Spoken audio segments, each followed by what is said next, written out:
Welcome to Math with Miss Garrity. Once you've looked at first and second differences or constant ratios and determined based on a pattern which linear, quadratic, or exponential would best model the data, we can now write functions for the data. Looking at the example we did in a previous lesson, we found from this data that the second differences were constant, and that led us to think that this could be modeled by a quadratic function. So now we need to write the quadratic function.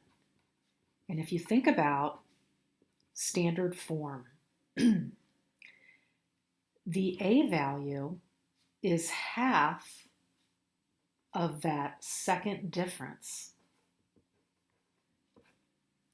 So in this example, your a is going to be 1.5. B, we don't know, but C is the y-intercept, and that was given.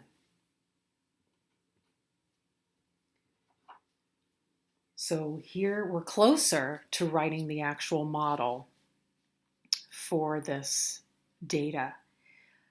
Let's solve for B. In order to solve for variable, we really could only have one variable in our equation, and right now I've got three. I've got y, and I've got x, and I've got b. So what I'm going to do is I'm going to pick one of the points from the given data, and I'm going to substitute it in here and then solve for b. So I'm actually going to use the point -1, 0. When y is 0, the x is -1.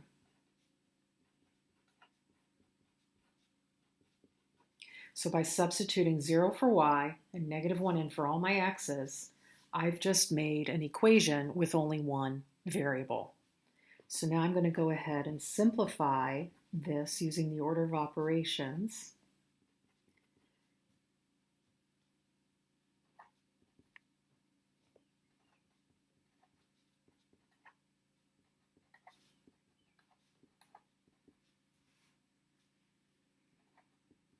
And I've just figured out what b is. So y equals 1.5 x squared plus 5.5 x plus 4. That is the model for the given data. Now let's look at this other example we did previously. Through first and second difference not being common, and then looking for a constant ratio, with this given data, we determined that it would best be represented by an exponential function. Exponential functions can be written y equals a times b to the x, where a is your starting amount or initial amount, and b is your factor. X is the number of time periods. So this constant ratio is our factor. So when we fill out this information, we know b is going to be 1/4. But what about the initial amount? The initial amount happens when x is 0, and we don't have that. So what I'm going to do is I'm going to pick one of the ordered pairs. I'm going to pick 5, 25. Let's plug 5 in for x, and let's plug 25 in for y. And then we can solve for our single variable of a. So 1/4 raised to the 5th, if I follow the order of operations, 1/4 raised to the 5th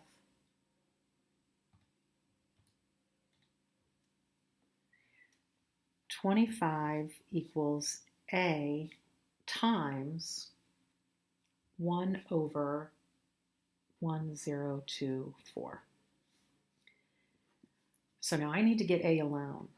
So what I'm going to do is I'm going to multiply both sides by 1024.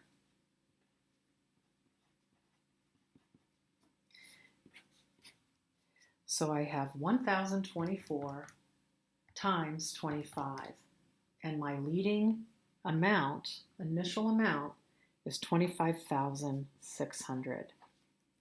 So to write an exponential function to model this data, we would have y equals 25,600 times the quantity 1/4 raised to the x. And there you go.